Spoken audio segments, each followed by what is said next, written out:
Okay, welcome everybody to this aim of our webinar. Today we're going to be discussing starting and financing your tech venture with Paul Mason from Innovate UK. Hi, Paul. Hi. Great to have you with us, Paul.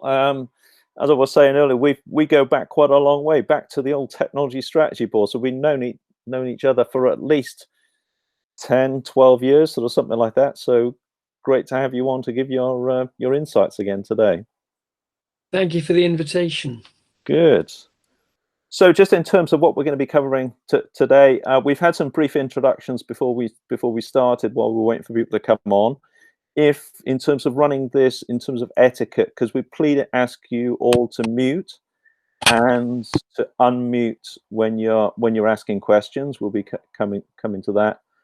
I'm going to give some brief introductions and context on that to today's topic, and then Paul will be the meat of today's discussion, giving insights around starting and financing tech ventures, really giving the perspective on how Innovate UK helps to stimulate innovation and venturing, and that in the UK to help drive our global competitiveness.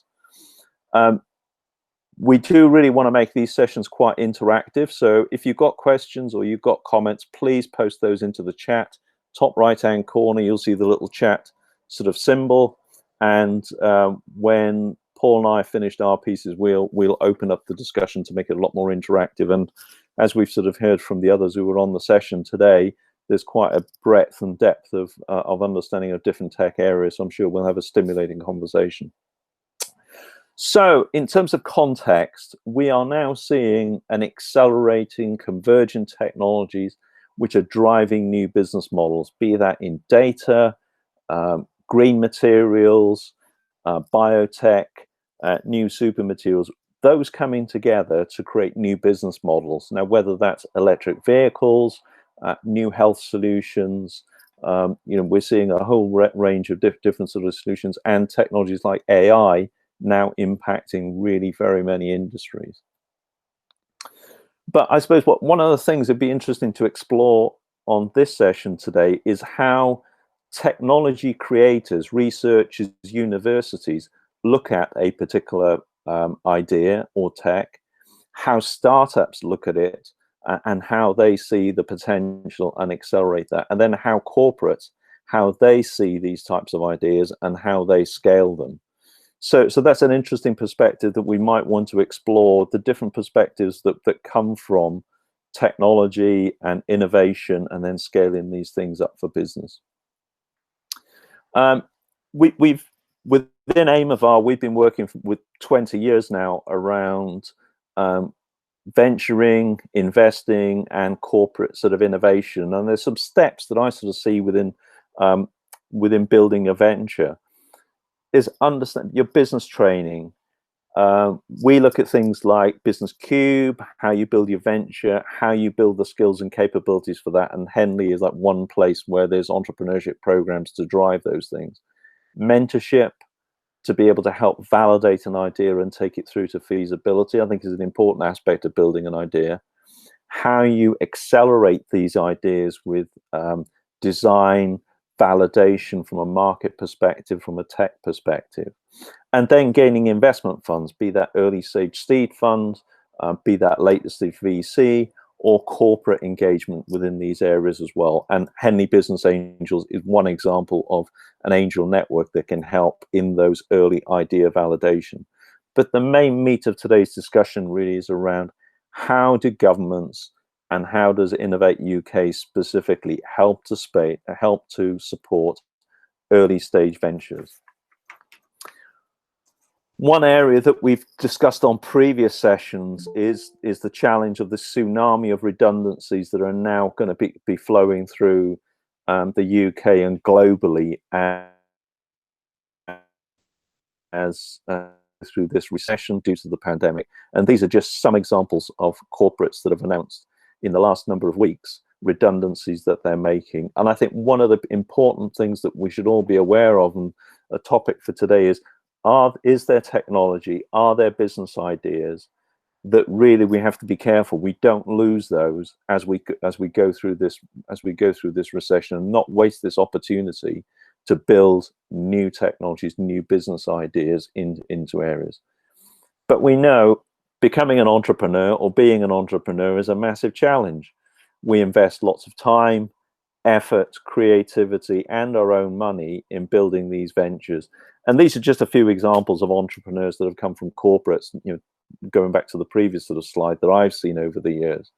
So Fleet Electric Vehicle Solutions, which came from a utility corporate that I was working with the back end of last year.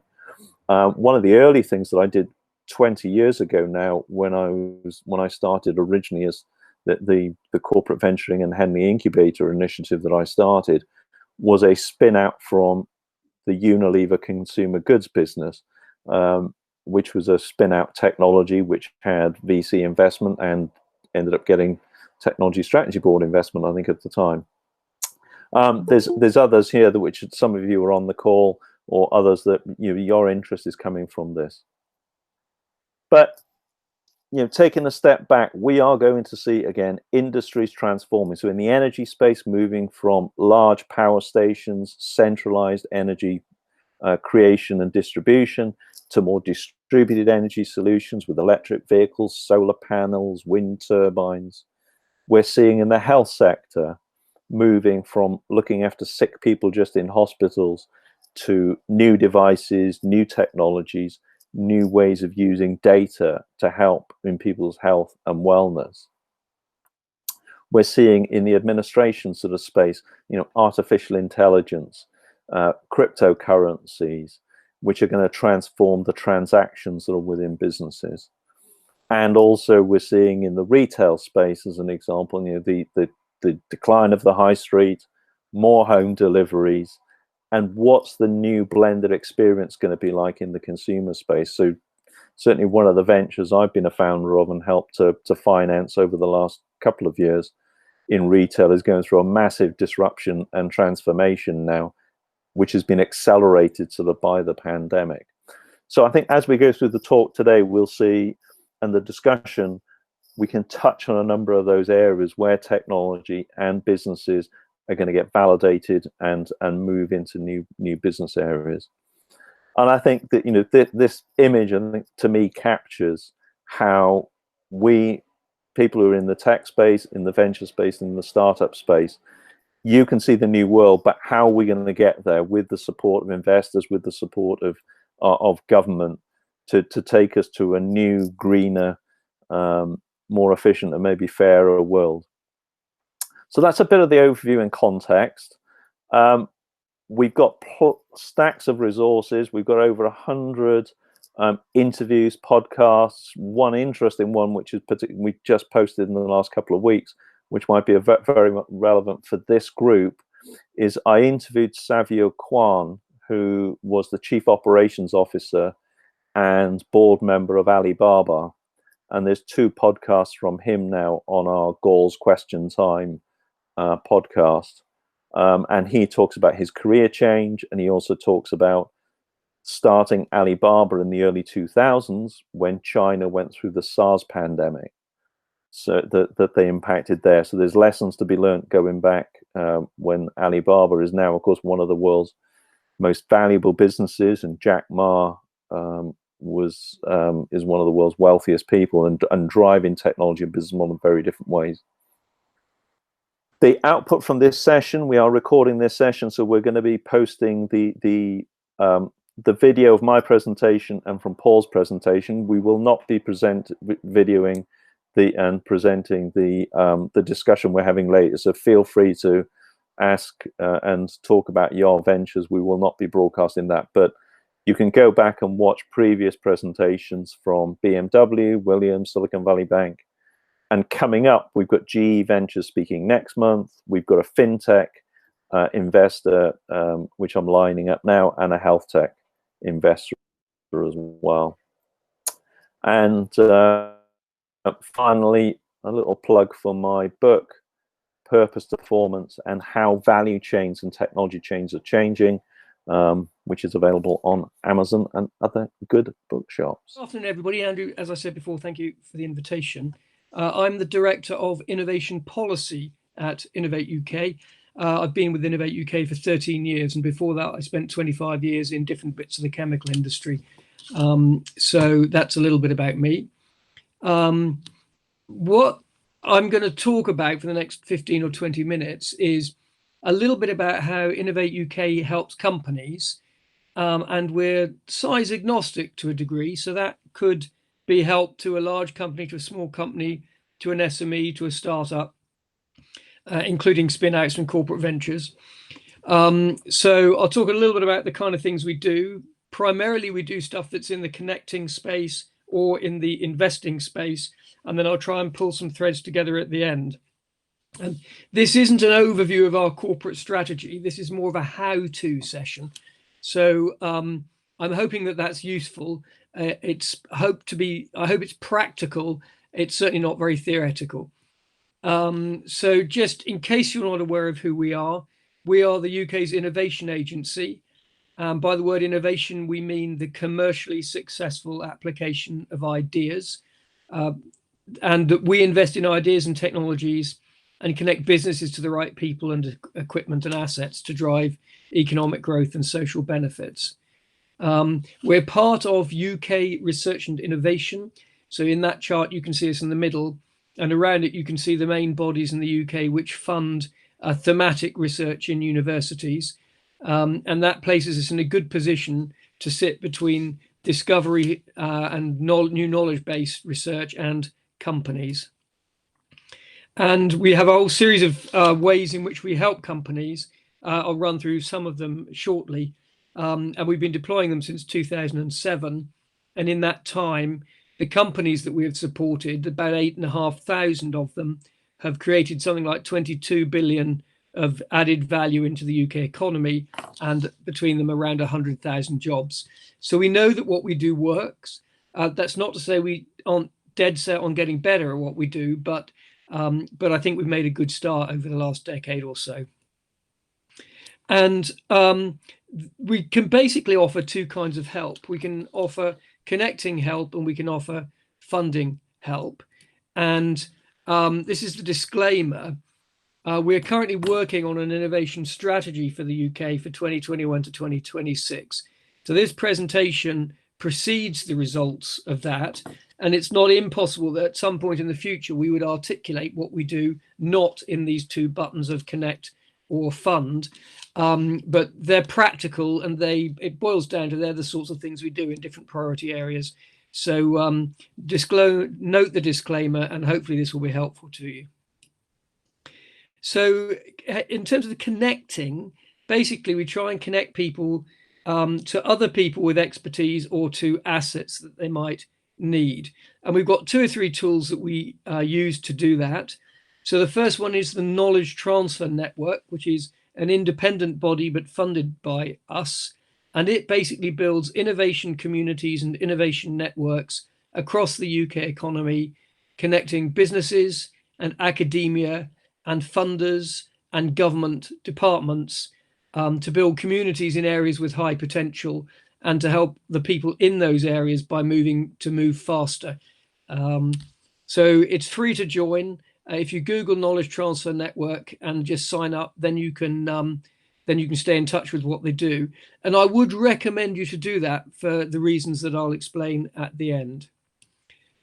We also support the Enterprise Europe Network. This does a whole series of things, but one of the things it can do is to connect people into more than 60 countries where they have partner advisors.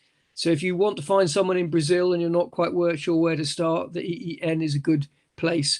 And they also offer a kind of business development, business coaching type activity to all the companies that we fund, which is very much about lifting and helping C-level or management level people within organizations that we're supporting to raise their game. And then the last bit in the kind of connect space, or at least the last major bit, is the Catapult Network. So this is a series of technology and innovation centers.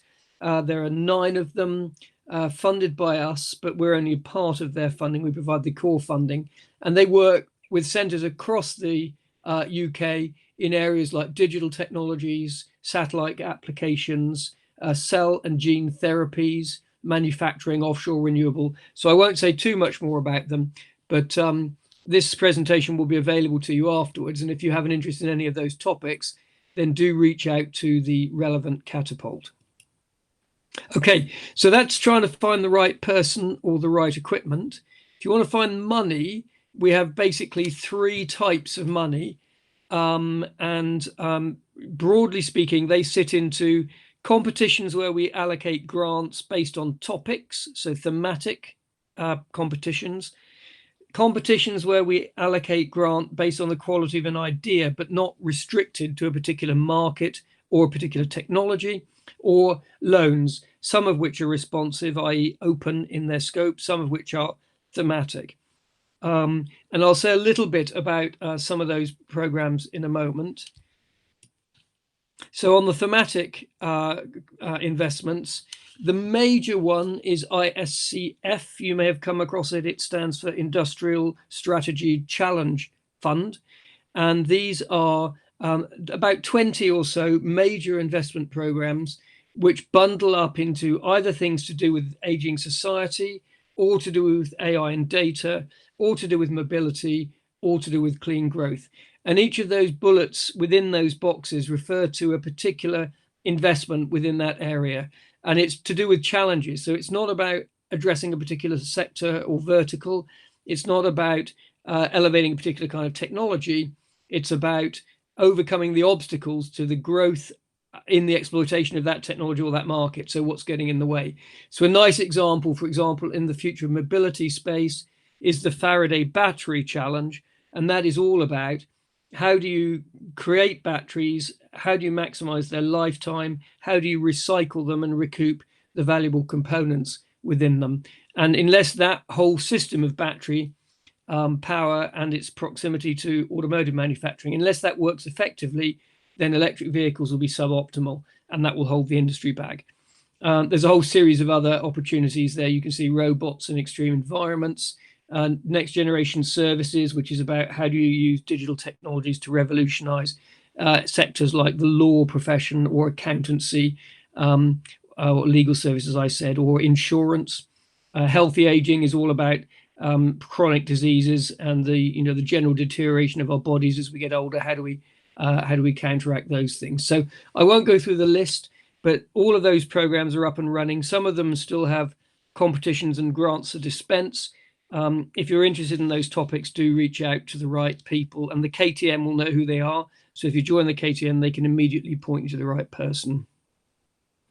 Okay, managed programs. I'll skip through some of these, but effectively, in addition to our own money, which was the last set of things I talked about, we're the delivery body for a whole series of programs from government departments like BEIS or the DCMS. So in DCMS, we run a lot of digital programs like 5G or Internet of Things or cybersecurity.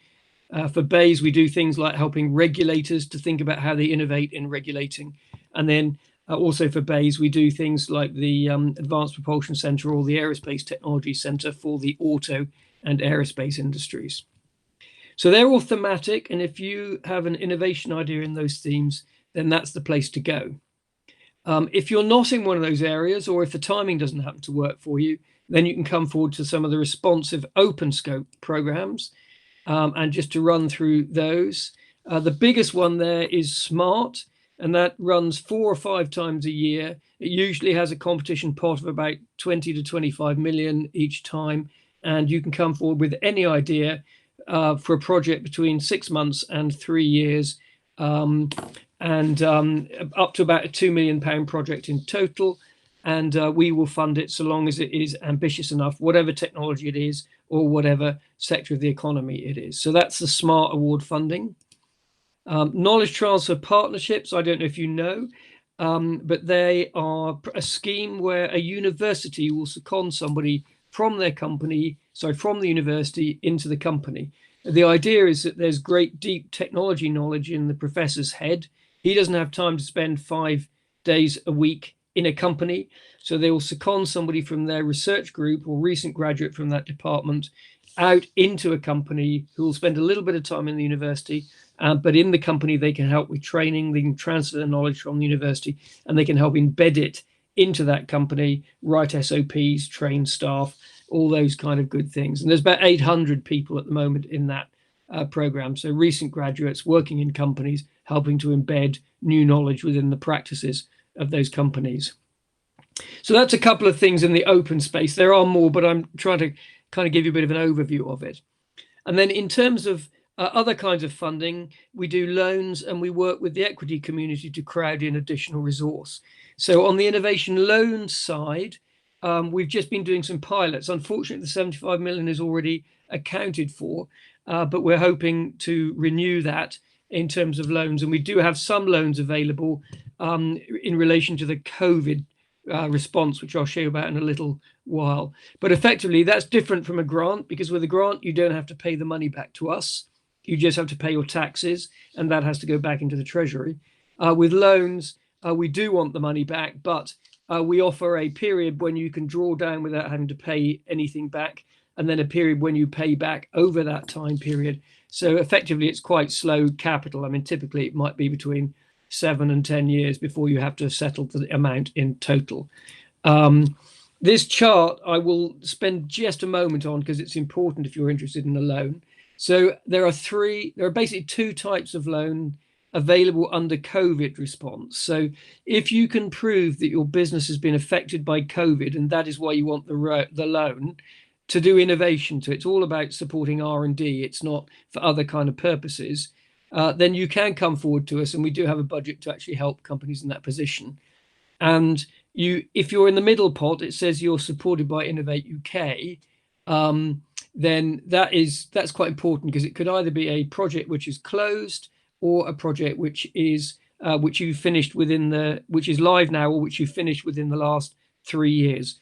And the loan could be between $250,000 and 1.6 million. So quite large sums of money.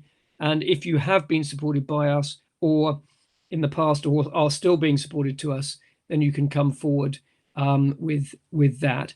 And so they're quite important things from the loans point of view. In terms of investor partnerships, if you've come across this before, something called Investment Accelerator, this is the same thing, but we've just got a better name for it now. And it's about us co-investing grant funding alongside investors putting private equity funding in, which can provide the match, and making sure that works more seamlessly. So we don't have to offer a grant for someone who then has to go and find some private equity to match it, which is a requirement of the law. And by making sure that we line up the equity before we put the grant in, and the guys are expecting it on the equity community, then everything happens a little bit more quickly. And so far, we've had 28 different investment schemes or funds getting involved with us on that, and we've supported about 120 businesses through that. Hang on, that's gone backwards. It should have gone forward.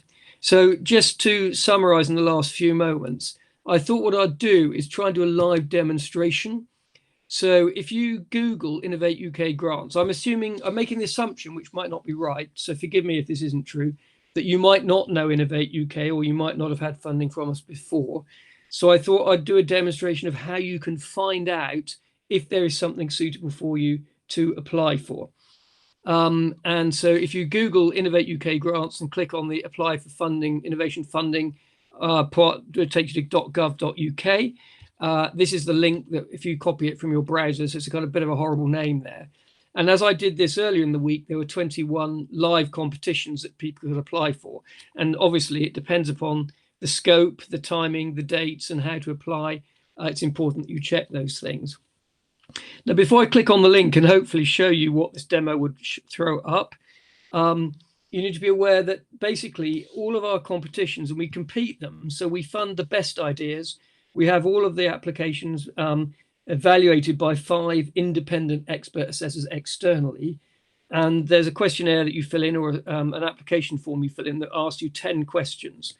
And the 10 questions are really unpacking these 4 criteria. So one is there a large market?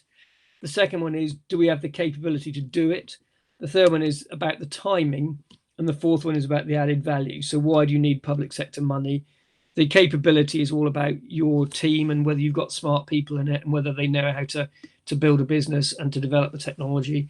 and the world market is this, is the hill worth the climb, basically. So let me try and click on this link and see if it takes me to .gov.uk. Can you all see .gov.uk? I'm not sure what is being shared. Yep, that's sharing. That looks all right. That looks like great. Good. Okay, so yeah. this is one of my points to you. Is there's now 22 competitions live, showing up on this, and on Monday there was only 21. Right. So one of the things that's really important is that we've constantly got new things coming forward, new things opening, some things closing. So you might look on it one week, and then the next week there might be an opportunity that wasn't there the previous week. So it's quite dynamic. If you join the Knowledge Transfer Network and tell them the sort of things that you're interested in, they will send you an email on a regular basis, certainly monthly, and they will tell you if there are new competitions and things happening without you actually having to do anything. So I would recommend joining the KTN. So anyway, let me show you what happens. If you go into this, then you'll see there's an SBRI competition there. There's something on transforming automotive. There's something on 5G on roads. There's an aerospace technologies program activity around civil aviation. There's something around healthy aging, so older adults staying healthy. And there's innovation continuity loans. I was talking a little bit about that before. And again, that's a CIF thing. That's women in innovation. So if you're a female innovator, then female innovators are underrepresented in the UK innovation landscape. Something like 14% of people who bid to us 5 years ago were bids from female entrepreneurs, 85% from men. We've increased that, almost doubled it. It's a little over 20% now, something like that, which still means that men outnumber women by 3 or 4 to 1. But it's better than it was, because it used to be 6 or 7 to 1. Anyway, so, and this is the smart grants thing. So I'm just going to show you this. I'll click on this link here. So if you're on this web page and you want to find out about this, if you click on that link, it will take you through and it'll tell you about the smart grants. So it's open now and the competition closes on the 25th of November. If you want to start an application, just click on that tab, create an account with us, and then you can add it and edit it. And I can answer questions about the detail later. But this is really important because this stuff tells you what you can apply for, what's available, how long the projects have got to be, and how big the project sizes can be. This one on eligibility tells you whether you can or not, whether you can or can't apply, right? So it tells you what to do if you haven't got any partners, what to do if you're a university, what to do if you have done applications before, what about RTOs, what about resubmissions. If you turn out to apply and you're not eligible, we won't even assess the application, right? So it's really, because we need to save taxpayers money, the bill for 5 assessments. So do check eligibility. Similarly with scope, if your proposal is out of scope, you won't be funded. So you need to make sure that you've got the scope requirement met, and it's all written down on these pages. This tells you how and when certain things happen. This tells you how to apply. So it tells you what the questions are and what kind of things we're going to ask you. So here are the 10 questions you need. So you can prepare as you're thinking about this. Do I have a good answer on approach and innovation?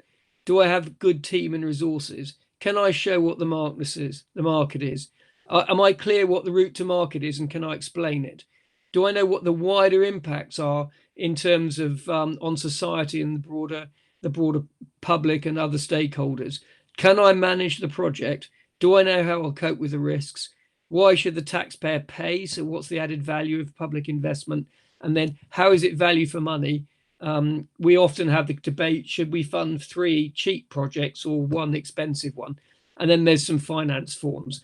So this will give you an idea of the sort of thing that the assessors are looking for.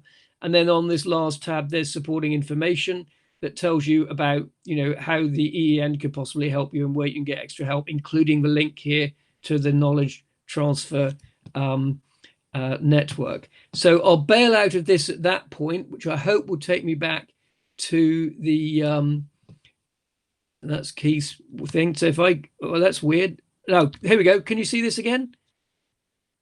Are those my slides? Yeah, that was very brave of you. You did that well, Paul. You're back. You did the demo and you're back now on your deck. Great, yeah, good. So I've only got a couple more slides, really. So good. The first thing is to say that we recognize innovation is complex. And before I joined this middle ground of trying to help companies to grow, I spent 25 years in the chemical industry trying to help make money out of technology. in a series of different industries and using different kinds of chemistry. And my colleagues are mostly like me, they're mostly from businesses. So we know how hard it is. And we run various kinds of programs to help. One is about finding the right people and expertise, and the other is about getting the money. And we work very closely with government to help them to help companies, which is our specialty, really. So we are here to help. So do reach out to us. Do stay up to date, because lots of different things come along. And joining the KTN is a really great place to start. And with that point, I'll say thanks for your attention. Excellent, Paul. That was great. Well done. Thanks very much for that. So Paul, great running through that, the process and what's available. In preparation for today, yesterday morning, I went and had a look, and one of the ones on there was very much in the space of one of the ventures that just posted to Henley Business Angels. And I sent that to that female entrepreneur, by the way, who had 10 responses from potential angel investors. And she responded and said, "This is fantastic. It's spot on. It's almost written for us."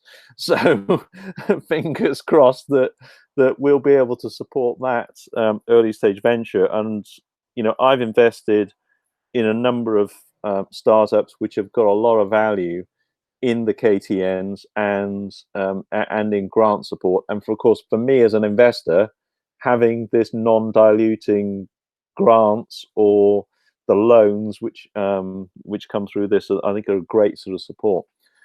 But we definitely hear that. And so I have a couple of things, really. I mean, by law, we can't give money to a company that above a certain amount of a percentage of the total grant cost. So typically it's about 50%, but it can be up to 70% for small and micro companies. And in fact, under some of the things around COVID response, it can be as high as 80%. And so it depends upon the nature of the work that you're doing, and it depends upon the size of your company. But if you're an investor, why wouldn't you want to take the grant? Because your money goes at least twice as far, maybe even 3 times as far if you're talking about a small company. And we don't ask for anything back, but we do want your employees to pay their income tax, and we do want companies to pay their corporation tax, and to do it in the UK. Now, if we fund a company that takes the grant and then decides to decamp to another part of the world with everything, making no attempt to pay anything back into the UK ecosystem, the contract says we can ask for the money back, which we would do, right? But most of the people who apply to us are serious about being in the UK, and they want to build companies here, and they put a lot of effort into building companies here. And my experience after 13 years, I was here right at the very beginning, people just don't take the money and disappear for the most part. They stay here and they crack on doing good stuff. So there's a question very much related to this. Are there any grants that don't require match funding, or are you saying it's the 50, 70, 80% types? So there's the law. So this is what the law says, right? The law says that if you're doing non-economic activity, then governments can pay at 100%. Right. And that is how they fund university research, because it's non-economic activity, it's economic, it's knowledge discovery. Right. But in order to demonstrate that it's non-economic activity, it has to be made publicly available to everybody. Right. So it has to be published, and the guys who receive it can't set up a business on the back of it from that exact thing. Now, the knowledge that is generated, they can build a company on the back of the knowledge that's generated, but they can't use the grant to set the company up or to do economic activity, because that would be breaking the law. So that is how governments can fund things at 100%.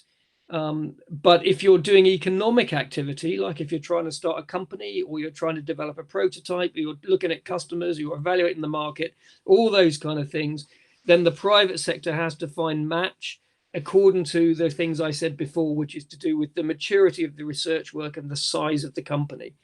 When we leave the EU formally, when the arrangement's finished, depending upon the trading arrangements, those arrangements could be different.